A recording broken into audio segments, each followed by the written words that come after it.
And we are live here in the Storycraft Cafe where we help you craft your best story. Tonight, I am super excited to have a great friend and someone that I've known for quite a while in the writing community. And I don't even know how to describe everything that Michael does because Michael Ronn is one of those people that when you start talking about everything that Michael does, you will feel grossly inadequate. And I You're too mean that in kind. the most loving way, Michael.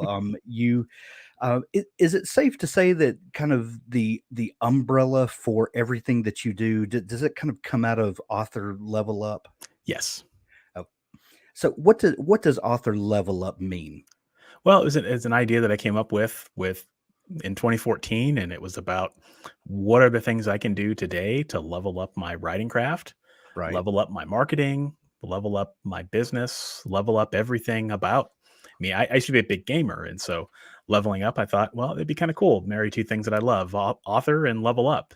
And so Yeah. I have a YouTube channel that's got about 40,000 subscribers, and I do uh, generally weekly videos around writing craft, helping people be the best versions of themselves. And I try to lead by example. So I've published quite a bit of fiction myself, and I'm not someone who just tells you how to write and then doesn't have any books to write myself. I'm a big believer in practicing what I preach. And so I've built a really great community of followers doing that and just trying to be as transparent as possible about all the things that I'm facing and how I solve them. And a lot of people find that helpful.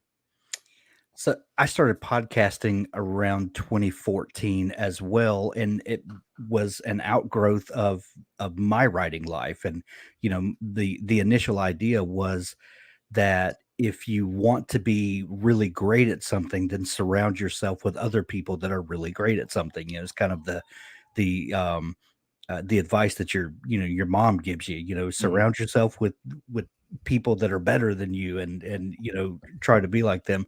Um, that's interesting that there's a lot of people in this community that kind of came along around that same time. Did you start publishing around then? Yeah, I published my first book in January of 2014. Wow. What was that first book? First book was a book called Magic Souls. It is what I like to call a choose your own adventure style urban fantasy. So I Love thought it. it'd be kind of cool to do a choose your own adventure style story. I can't call it a choose your own adventure because that's trademarked, but it's very similar to that style. But I Sure. figured what would it be like if I did that for adults? Like, because the books are the books we grew up with as kids. At least a lot Yeah. of people did. And so I always wondered whatever happened to those books. And so I created a book like that, but written specifically for ebooks and with a lot of advanced and kind of complicated story arcs and decisions and characters and stuff. So it was fun. Well, and that's a kind of story idea that is prime for indie publishing. With traditional publishing, maybe they can't get the whole machine behind an idea like that, but Yeah. that's something that the nimbleness, if that's a word, of indie publishing really lets you explore ideas like that. Did the idea of indie publishing, when you first started, did you see the potential of uh, stepping outside of the machine of traditional publishing that was going to open up new ideas and new ways of doing things? Not at first. I used to be one of those people that believed that self-publishing was not a viable option. This I Yeah. actually have a journal article that I wrote in, I don't know, it must have been like 2010, 2011-ish, where I was like, self-publishing is the worst thing ever. And like you read it, Well, at the time it you would was. laugh out loud. You'd be like, oh my goodness, this talk about people changing their minds, Right. and but then I had a near-death experience and realized that life is really short and things were changing in self-publishing. And so I decided, you know what? I'm going to eat my words and rip up this journal page, and I'm going to try to take my own career into my own hands. Because at the time, I had tried to shop some stuff out to publishers, Yeah. and it wasn't working really well. And I had a lot of different ideas, but like you said to your earlier point, the publishers are not going to get behind an ebook only 3,000 page long interactive adventure, right? So to be able to publish that, I knew I had to do it myself. Yeah. The near death experience. what happened, and what you said you came out of that with a purpose that was kind of on fire, that you you knew that you weren't going to let anything hold you back. Yeah, well, up until that point, I had been a sometime writer. I'd written some poetry, short stories, and stuff, and I was trying to shop stuff out to literary agents. And then I was on a nice dinner with my wife in 2012. So it's actually 10 years, 10 years this year, actually. It Oh, was July wow. 2012. We were on a nice dinner. Later that night, I fell ill with what I thought was food poisoning, went to the hospital, was there a month, and lost 50 pounds. And I was really close to expiring from this earth. And I remember laying on a hospital bed and thinking, what am I doing with my life? And I just got this idea to self-publish and try to swing for the fences, so to speak. And so I got out of the hospital, got better, got healed, and realized I had a purpose and that this was what I wanted to be doing with my life.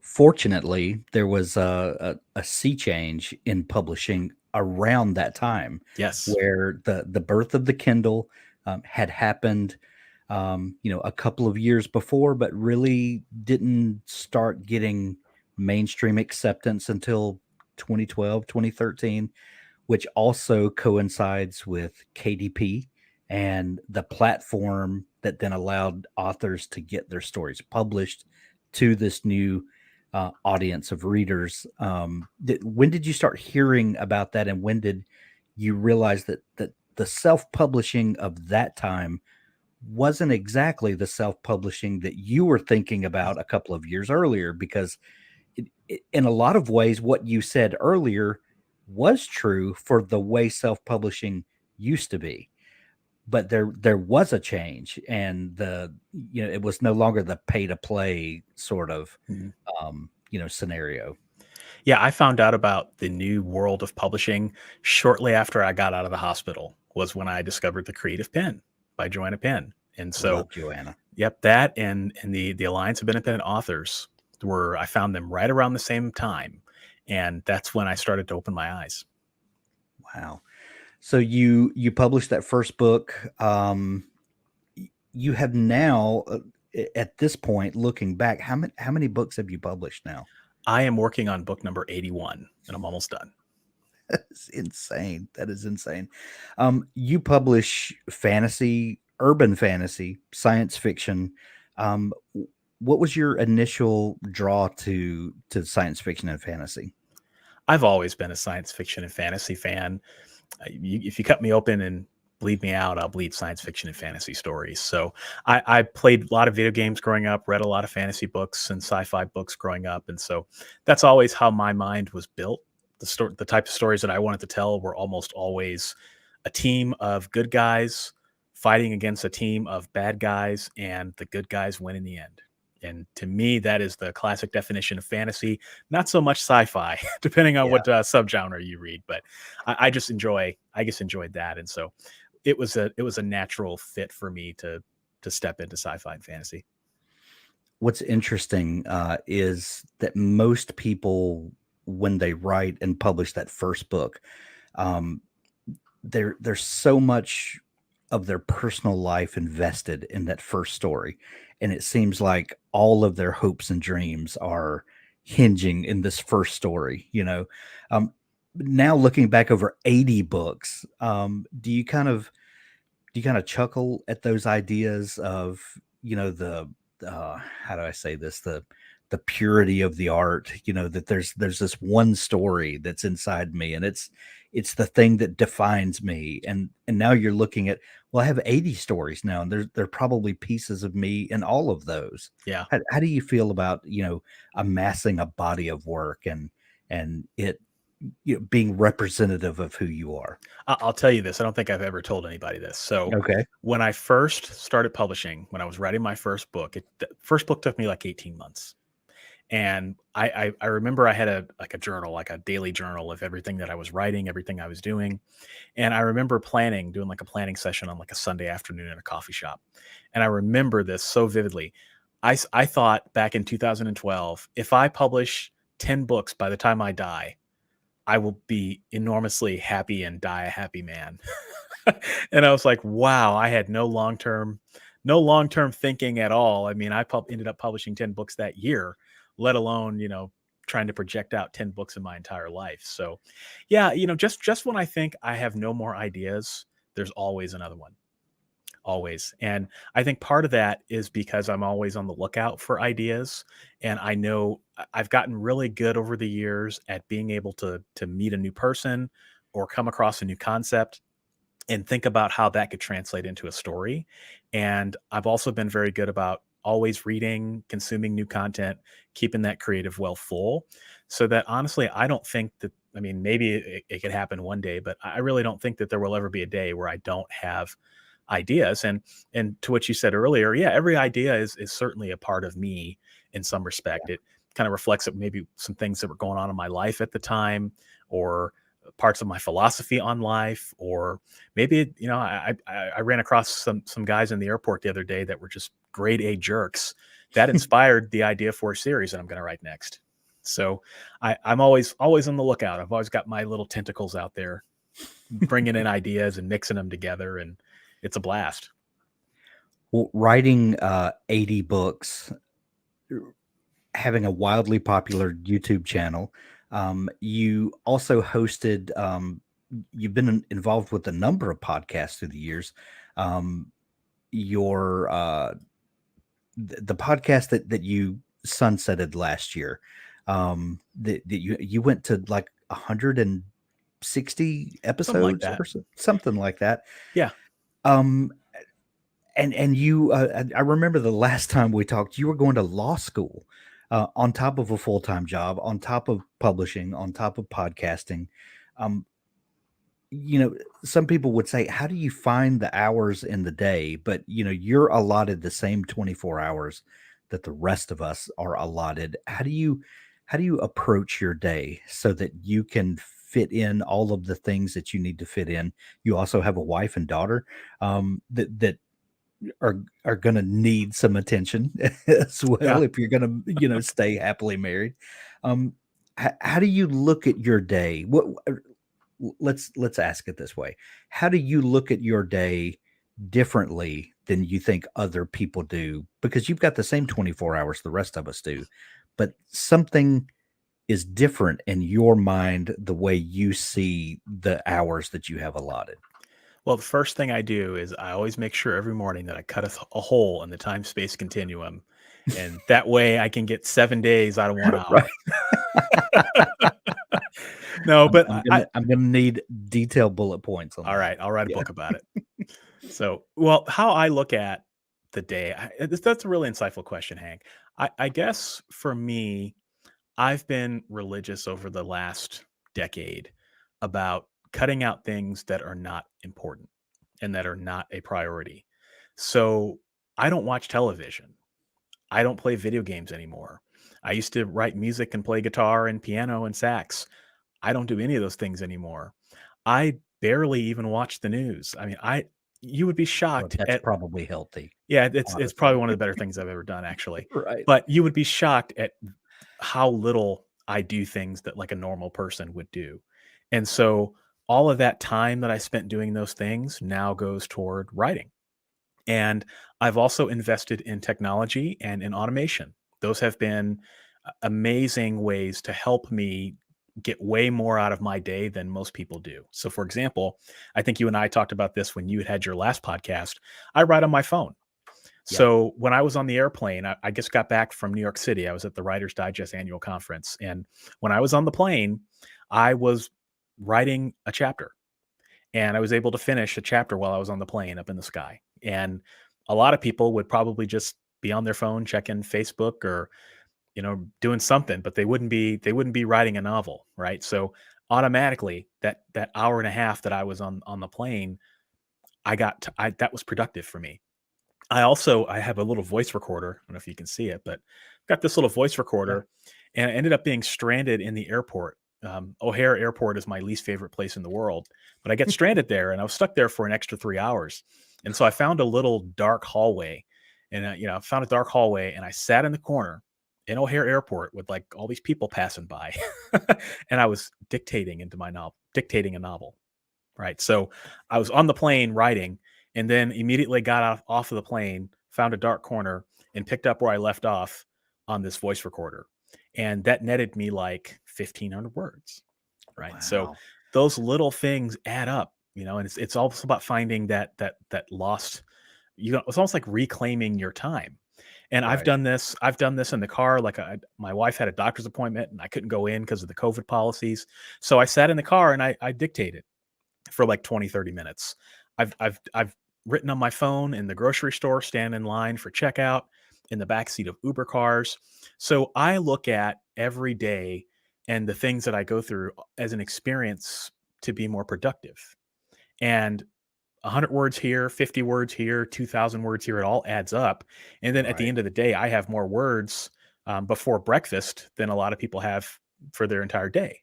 True. And so True. I think that, the combination of technology, automation, focusing on what's important, and also eliminating things that are not important have helped me be as prolific and productive as I am.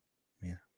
I remember talking with Chris Fox when his 5,000 words per hour, was all the rage, and one reason or one thing that he used to get those massive word counts was dictating, and he talked about having that recorder with him, um and there's a you use a different part of your brain when you dictate, or at least I do, than when I'm sitting down, even on my phone, using my thumbs to type, or I'm sitting at the computer with a full keyboard.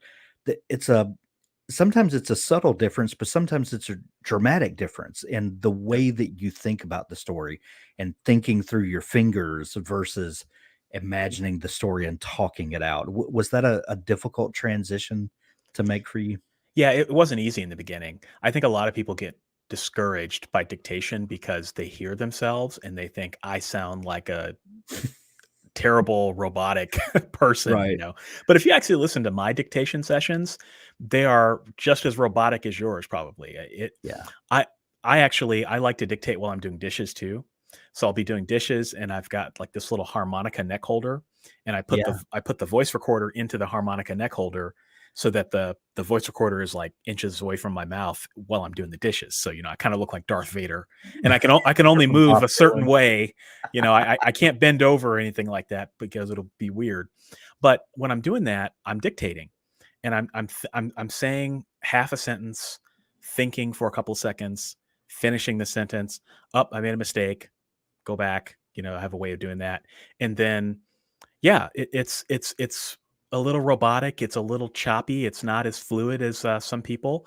There's authors like Kevin J. Anderson. If you ever listen to some of his Yeah. dictating, oh my god, it's like it comes down from the heavens. It all comes out like, like he's reading it from a script or something.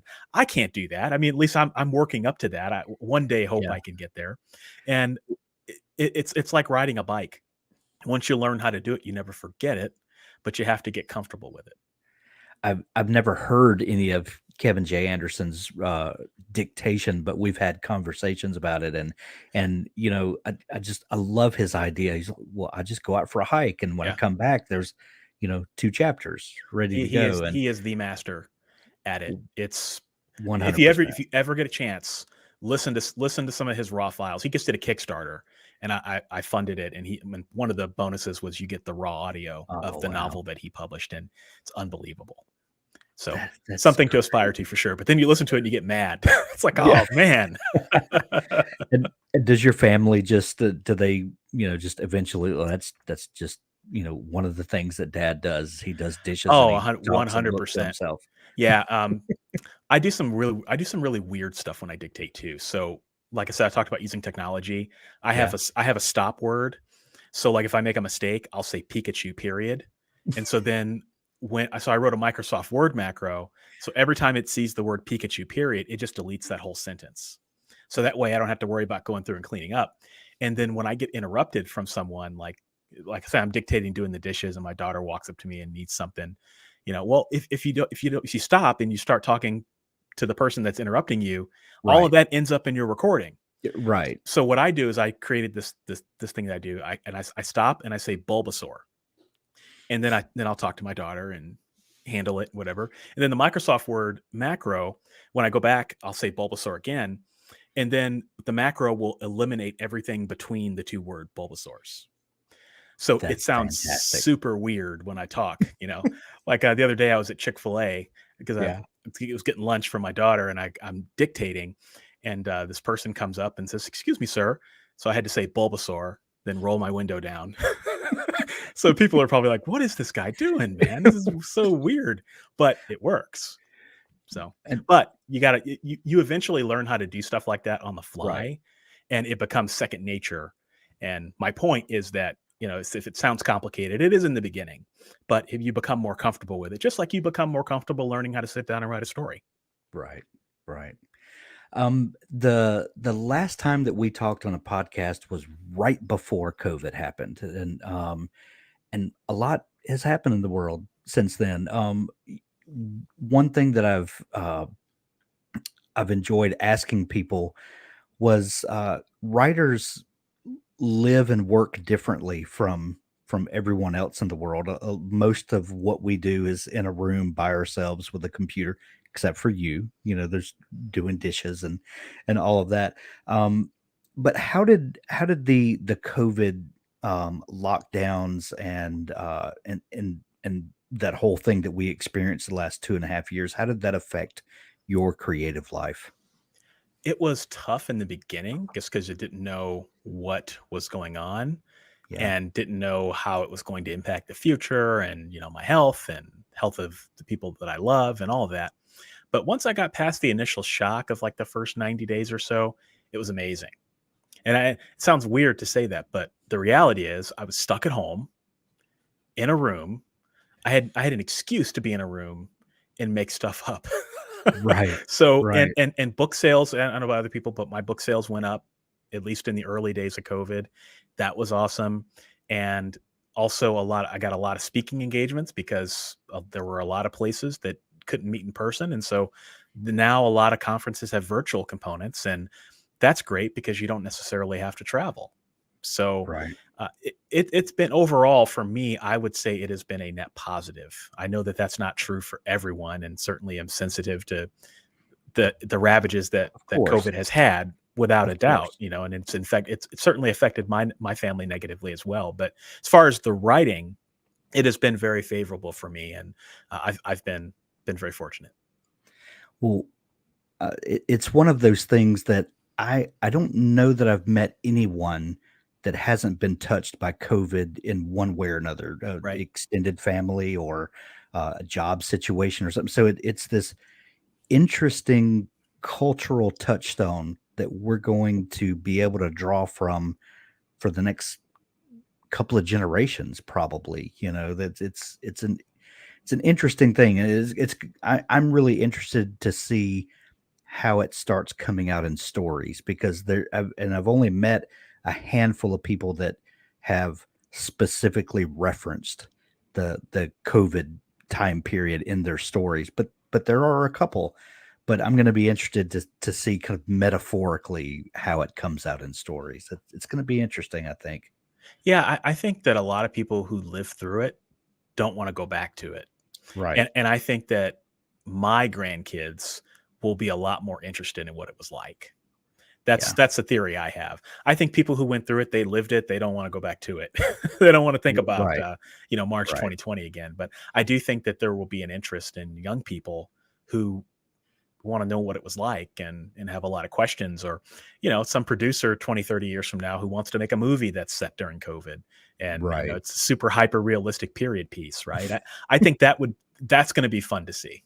Absolutely.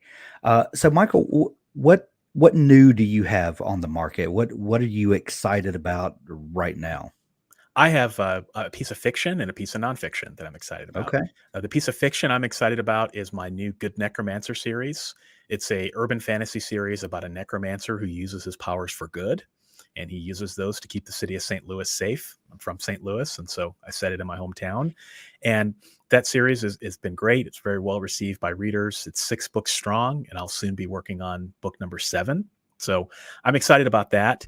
And on not the nonfiction side, I just wrote a book, a series of books or 2 books on estate planning for authors.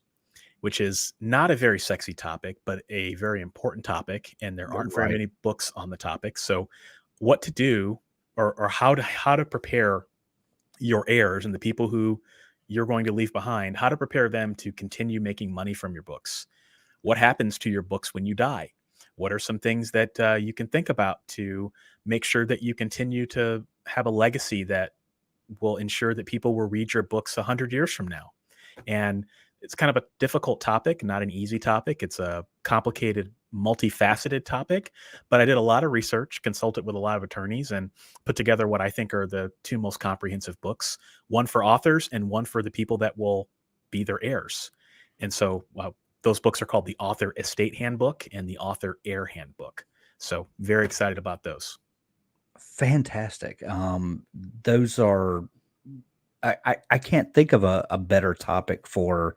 I happen to know a couple of authors that had passed away, and their family was left to try to figure out what to do with one with the legacy of their work, but also this body of work that was still bringing money in. And how do we how, how do we deal with that? How do we harness the thing that dad or mom created for us? And that I don't know why someone hasn't before now come up with that idea, but I'm so glad you did. That's fantastic. Tell people where they can find the two nonfiction books as well as your new fiction series. Yeah, my new fiction series is at michaelleron.com/the good necromancer. The first book in the series is called Shadow Deal. So you can also find that at michaelleron.com/shadow deal. You can check out the estate books at authorlevelup.com/estate handbook. I had to think about that for a second. estate handbook. So I do have two different websites, one for my fiction, one for my nonfiction. So if anybody has any trouble, just feel free to reach out. I'll be happy to point you in the right direction. Excellent. We will link up those in the show notes to make it easy for folks to find them Fantastic.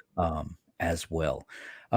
Michael, I'd like to shift gears for just a little bit here. We've talked about all of the different types of stories that you like to tell. Like I mentioned, you focus on fantasy, urban fantasy, science fiction. And one of the things that really makes your work stand apart from other works is your focus on character. And one thing that I love about your books is that you tend to create characters that I can relate directly to, that I feel like that I could know, even if I don't know them. They feel like someone that could just walk into my life, and then they wind up doing just extraordinary things for whatever reason. How do you look at character development? Well, how do you look at character first off? When you're at that moment of creation where nothing about this book exists, um, and then a character walks onto the stage of your mind, or however that happens, what is that birth process like for a character? Yeah, for me, I think the most important thing that I've done, or at least have tried to do consistently throughout my fiction portfolio, is start with a character that you can explain very simply in a high concept way that is unique. So I'm just finishing up a series. It's called the Chicago Rat Shifter. And when you think about shifters, you think about werewolves and bears and lions and tigers. What if there was a shifter that was a rat? What would that be like? Kind of get the short end of the stick, right? And so Right. it's about this character who gets turned into a rat against his will, and he uses that power to save the city, and shows you that the best heroes sometimes come in small packages. So I like to try to start there, and that's how I started. That's a concept that I had before I even started writing the novel. Didn't know it was going to happen. I have another series. It's called The Last Dragon Lord. That is about a bloodthirsty, narcissistic dragon lord who wants to get revenge against the conspiracy that overthrew him. And I described the main character in that story as one part Richard III, one part Smaug from Lord of the Rings, and one part Francis Underwood from House of Cards. All right. So I try to Love that. start there with Yeah. something simple that you can convey very easily to a reader. And then if it because the way I see it is if you can do that, that's how the reader is going to convey your book to their friends when they want to talk about it. And so that's my main approach. I always start there. Do, do you is it a natural thing to think about characters in a way that you could subvert expectations, like a shifter that becomes a rat? Nobody's expecting that. Yeah. Or this dragon lord who is coming at the story from the opposite point of view that you might expect to. Does subverting expectations, is that part of thinking about it? How can I do this but in a way that they're not going to expect? Yeah, in a way, that comes naturally to me. I never really think too hard about, okay, I want this character to subvert this trope. Yeah, It just kind of happens. Um, like I happen to like necromancers as a trope, and they're always evil. So it's like, well, right. wouldn't it be fun if there was a necromancer who was good? And then, okay, what would have to happen for somebody to do that? Like, what are the circumstances in someone's life that would cause them to be a good necromancer? So I like to start with what if questions. And if you start with that, I find that leads me to where I ultimately need to be. But yeah, I do have a knack for that. How how much do you like to get to know your character before starting to draft the book? Are there any exercises that you go through to kind of understand this character, or do you just begin writing and just discover them as you write it? I know very little about my characters, and I don't spend a whole lot of time trying to get to know them. The reason for that for me is I like to start with the idea of basically like what's the first frame of the story, meaning you have a hero in a setting with a problem. That's all I know. So I know that there's going to be a character, like this last novel I wrote, a character in this paranormal nightclub trying to get an audience with the boss, who is extremely enigmatic. That's the only thing I know. I don't know anything else. And I find, and it's just me, I find that when I don't know that, I get to know the character as I go along, and the reader gets to know the character as they go along. And it's kind of a fun experience for both of us. And if I don't know what's going to happen, then the reader's definitely not going to know.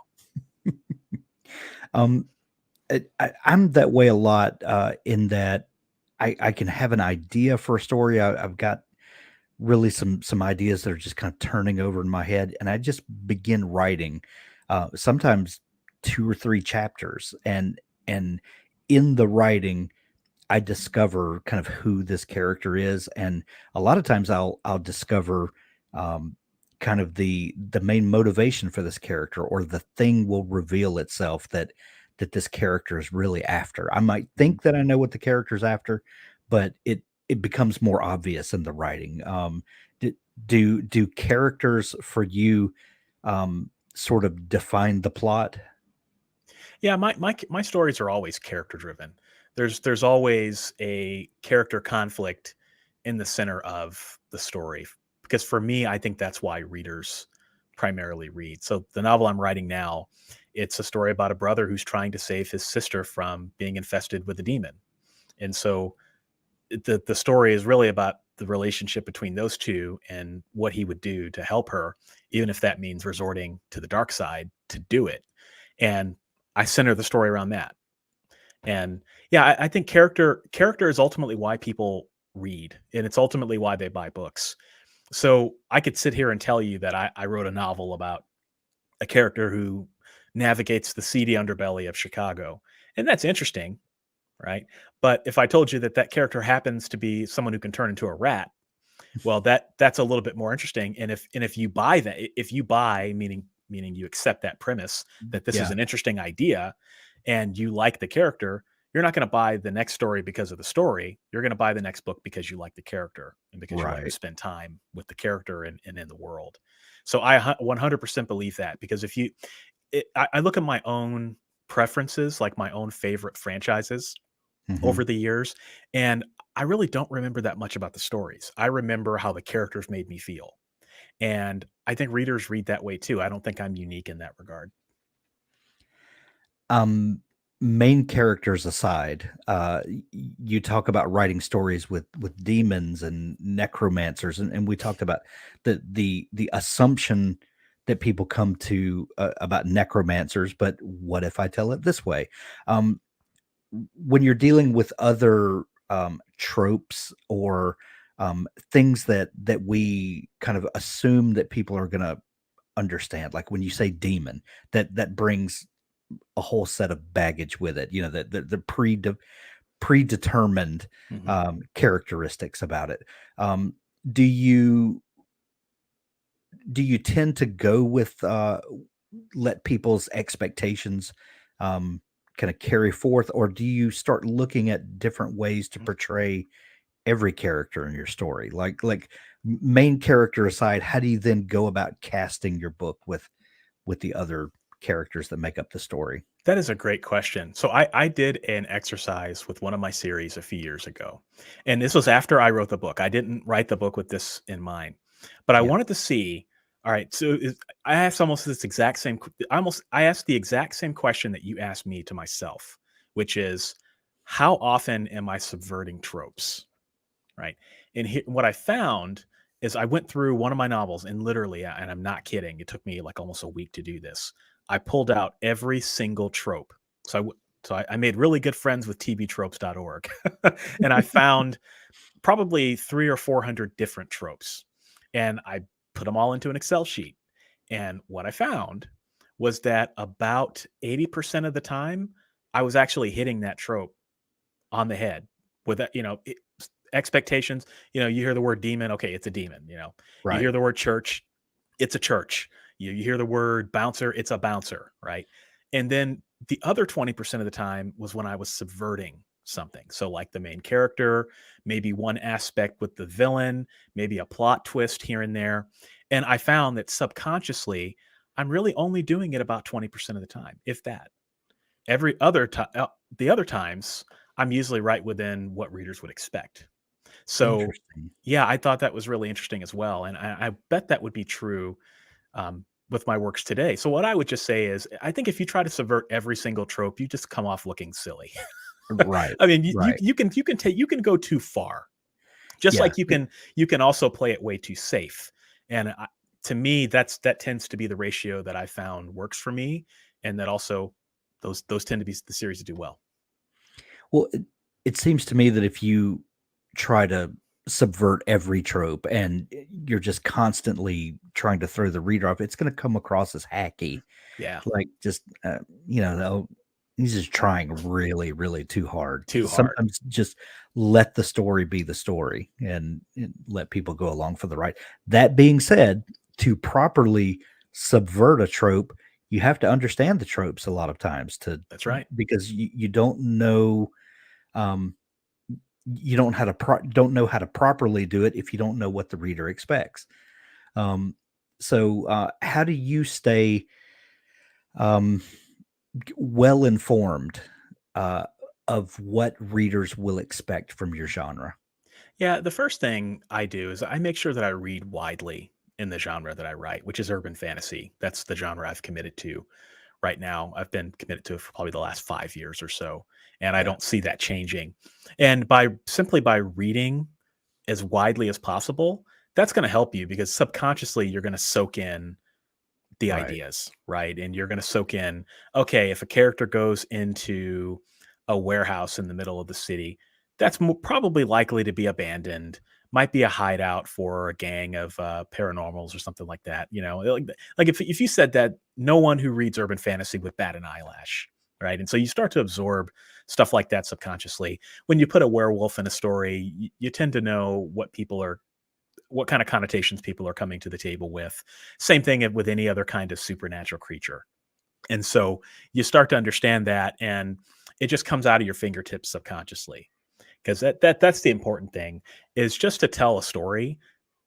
Sometimes not all of your tropes are going to be executed in the proper way or executed in the way that readers think, but ultimately what matters is the service to the story and the characters. And most of the time, I think people would surprise themselves. They would be very pleasantly surprised at how well they're hitting their tropes. Nice. It just happens Um, happens automatically. Yeah, urban fantasy you mentioned is kind of the genre that you've settled on, for the time being, at least. Are there certain character expectations that come with the genre? Like when someone picks up a book, if it's about a shifter rat or a werewolf or a necromancer, are there certain things that readers expect from a character when it's in urban fantasy, as opposed to maybe in high fantasy?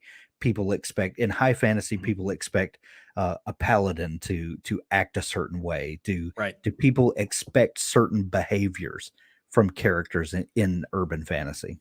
Yeah, the behaviors are kind of all over the place. I mean, what I would say is people expect characters to have certain traits in urban fantasy. Okay. So, for example, um, the ability to use magic is very common. The fact that the hero is usually some sort of paranormal type, whether it be a vampire or a werewolf or a gnome or a dwarf or whatever.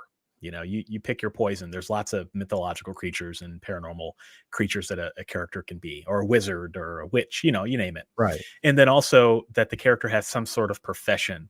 So if you look at the Dresden Files, which is a very, very popular urban fantasy novel, that's a wizard detective, right? Yeah. And so if you look at other series, you could have a witch who owns a bookshop, right? Right. So there's some sort of there's it's almost like a two-part identity that goes with a lot of the main characters in urban fantasy. So the readers want to know right up front what type of paranormal the character is, and then also what makes them tick. One of the most fun things about urban fantasy to me is the blending of real life with the fantastical.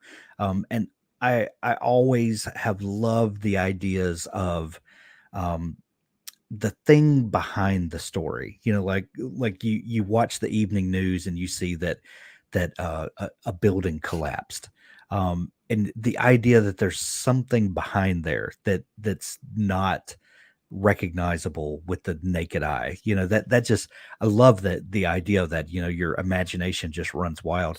Um, when you're creating characters for your urban fantasy, do you think about how to blend real mundane life with the supernatural of the fantastical, and how do you think about blending those characters?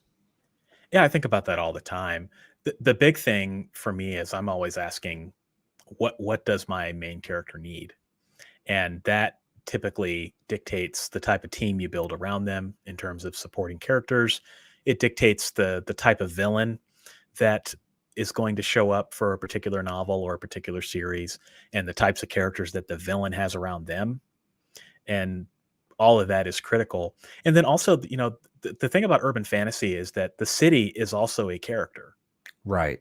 That's a very important part. There's some urban fantasy that takes place in fictional places, but for the most part, it takes place in a major real city.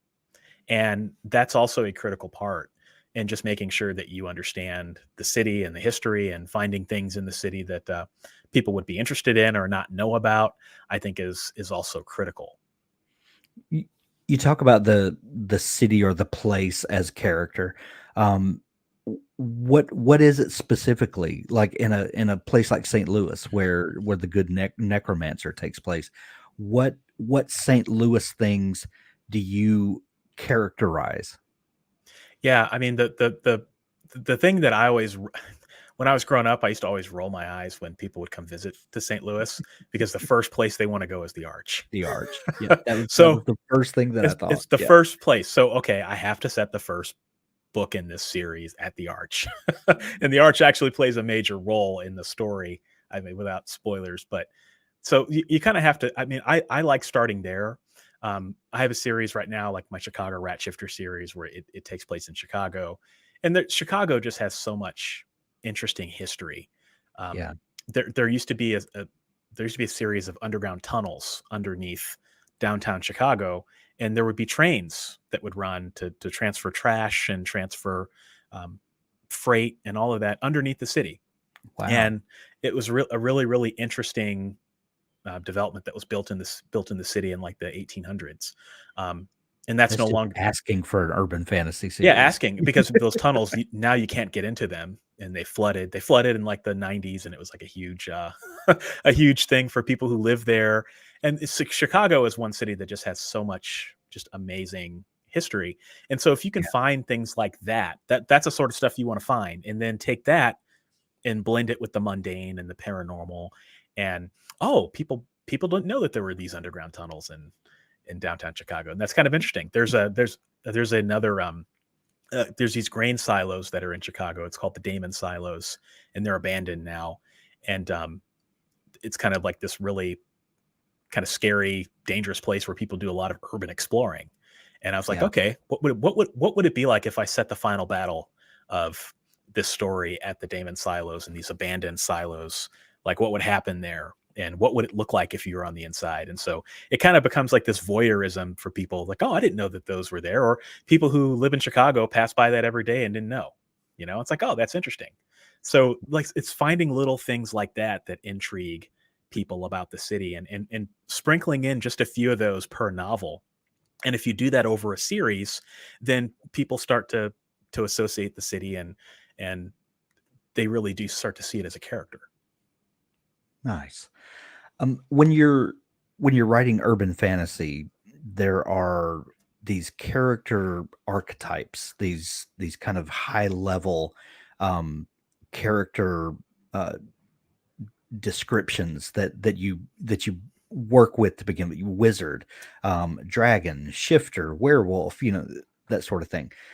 All of these are made up fictional archetypes, yet the fandom that surrounds these can be very um, uh, can be very intense about it. I made the mistake one time of talking about a story that I wanted to write about a dragon, and I didn't have all of the dragon vernacular right, and people excoriated me for not talking correctly about the type of dragon that I was writing. People are very passionate about these things.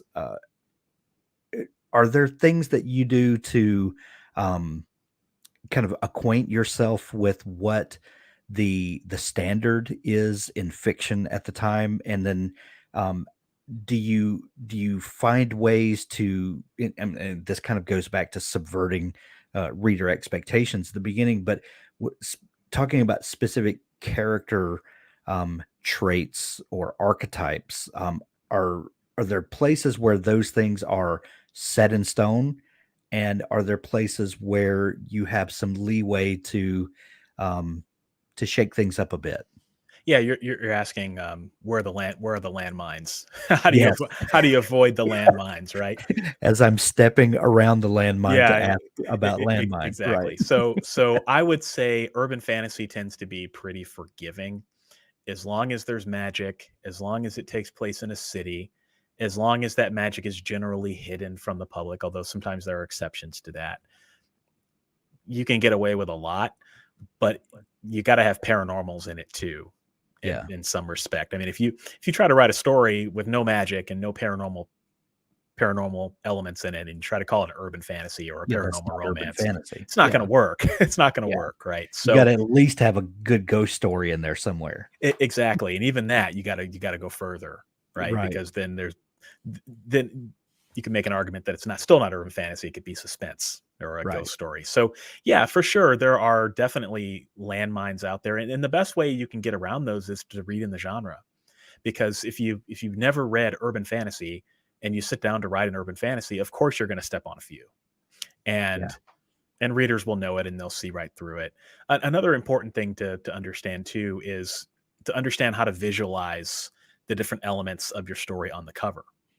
So by understanding the type of paranormal your character is, where it takes place, that sort of thing, and putting that very clearly on the cover, that can also help you attract the right type of readers, but also repel the readers that you don't want to buy your book, right? Because if I wrote a book about dragons, I probably don't want to attract those people that are like super like particular about how they like their dragons because it's a fantastical creature. Their dragons have never existed. So I don't Yeah. necessarily want somebody to hold me to that. That's probably somebody that reads in a very specific fantasy subgenre. That's not necessarily somebody you want to target. So a lot of it comes down to targeting too, making sure you know who your audience is. And the only way you do that is by reading a lot of urban fantasy and listening to what they're saying about the stories that they love. Yeah. You mentioned the Dresden Files a few minutes ago, and I think that's a great example of Harry Dresden is a wizard. I think he would consider himself a wizard first and foremost. He's listed in the Yellow Pages, Yep. and for listeners who remember what the Yellow Pages were, it was a book with people's phone numbers in it. But he was listed as professional wizard in the phone book, which is just hilarious. But he winds up being a detective in mystery stories, and which is a bit of misdirection in the beginning for the reader, because we're expecting a wizard to do wizard things, and he's actually a gumshoe detective when it's all over with. Do you find that there are certain character types or archetypes, if you will, that that be that have particular character traits that work better in stories, like a wizard who's a detective? Are there maybe seemingly disparate things that sort of line up and connect better with characters? I think there's any infinite number of combinations that you could make. I don't necessarily know that just if you sit down tomorrow and write a wizard, detective story, that it's going Yeah, to be successful just because it's a wizard detective story. I think there's a lot of Dresden knockoffs, and so sure. readers probably would be put off by that. I think the most important thing you can do is just make sure you understand who that character is, make sure you can convey that succinctly, and then write a really good story and put a really good character in it. And I think you'd be surprised at what you can get away with. That said, I will say that there is I wouldn't call it a preference, but there are a lot of detective urban fantasy novels and series. So that's a very unique type of urban fantasy. Yeah, Right, so if I so my Good Necromancer series, that is not a mystery series. So, I can market it to Dresden File readers, but the only reason I mhm, really market it to Dresden File readers is because the main character is a male, and males are right. kind of a minority in urban fantasy. So, if you read stories with males in it, you probably are more likely to read another story with a male in Yeah, it. But and if there's I magic. Yeah, and there's magic, but if I wanted to market that book, I would have to be very careful how I market the book to Dresden readers because it is not a mystery. So if you go into that book thinking that it's a mystery, I haven't done my job, Right. right?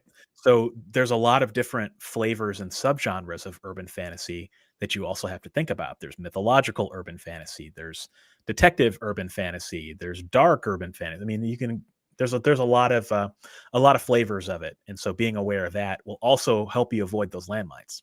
Yeah. When uh when we pick up a book, potentially a new series as readers, we want to find a character that we can especially connect with and that we want to follow along for this ride and for future rides to come. So as a writer, when you start thinking about a new character, do you think about the growth arc of this character, or the adventure arc of this character? And then how do you start thinking about future arcs for this character? Um, when you think about like the good necromancer, um, how do you give him a satisfying adventure in this book and leave room for new ones to come, if that makes sense? Yeah, that does make sense. I like to think small when it comes to my characters, and it makes me a little bit different than other people, but I like to think small. I don't think about arcs. Yeah, Okay. I don't think about a character in chapter 1, how do I want them to be a better person by the time they get to chapter 30, and then Right. by the time they get to chapter 30 in book 7, how are they a really much, a way better person. I just don't think like that. I think about the immediate problem that the character has, and I show how they deal with that. And do they learn from that? or they don't learn from it. And by the time you get to the book, you've just been on an adventure with the person. I like to think about reading as you've got the character in the driver's seat and they're telling the reader a story who's sitting in the passenger seat.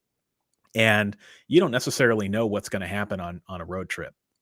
You know, you might run over a pothole, you might get a flat tire, and the things that they're going to remember is the time that they spent with that character. So while that character's changing the flat tire, how did they react to it?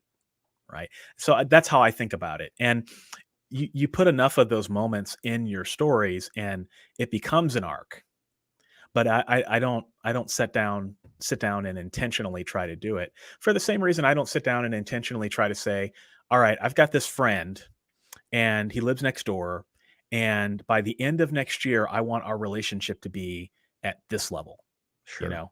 know, because a lot of human interaction and psychology, all that happens spontaneously, and Right. you don't plan for it. And so I guess it's my unique philosophy. I'm not saying it's the right philosophy or the Yeah. philosophy that other people should follow, but my philosophy is that c'est la vie. What happens happens, and let's throw some stuff at the character and see how they deal with it. By the same token that would be weird with an interpersonal relationship if you met someone and, I this person is gonna be a great friend, and in 3 years from now, we will have, we will have ticked all of the boxes on our Exactly. personal friendship checklist. Um, that would be kind of weird. By the same token, when you're writing, um, this character in this series, does it ever get to a point where you look back and think, okay, I've done all that I can do with this character, and it's time to retire him or her and go on to something new. Do you think about series and character growth in those terms at all? Yeah, absolutely. The first few series I wrote those series with a very limited idea of what would happen. So once the story was done, I knew that the characters were done.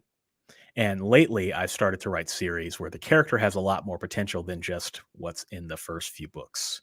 And so I try to engineer my series so that they can technically go on forever.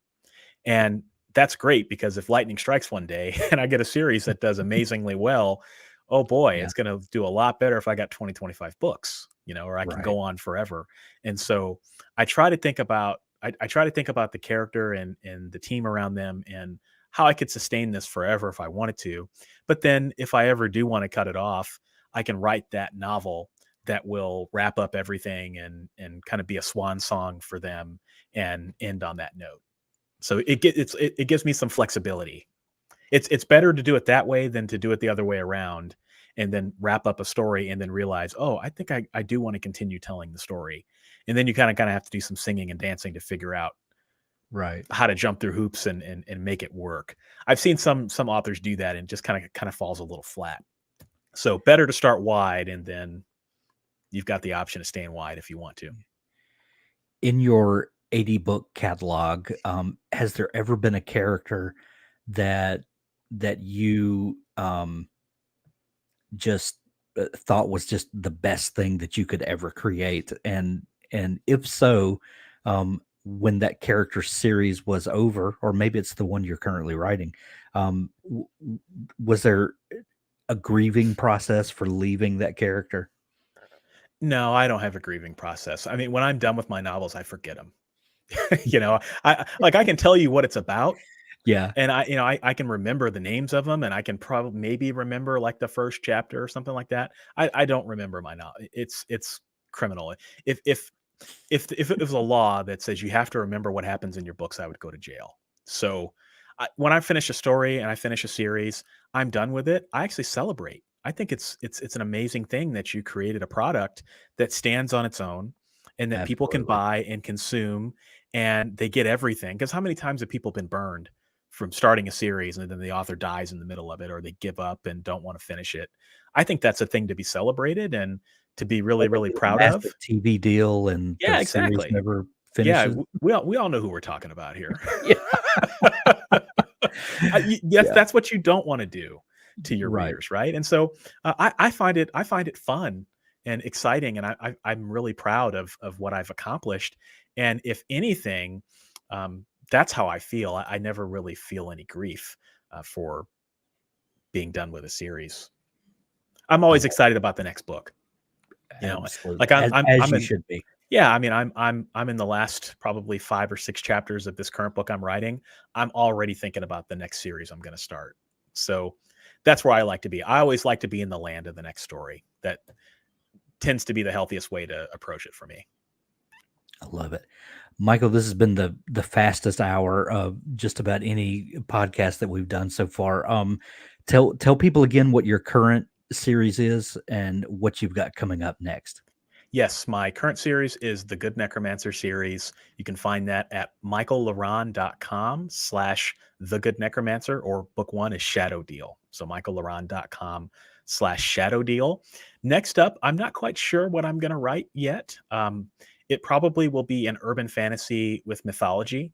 I'm playing around with a little bit of African mythology, so I think that could be kind of a fun thing. But don't have it set in stone yet. But I'll figure that out over the next few weeks. That's going to be fantastic. Michael, thank you so much for joining me here in the Storycraft Cafe today. Thanks, Hank. It's been my pleasure.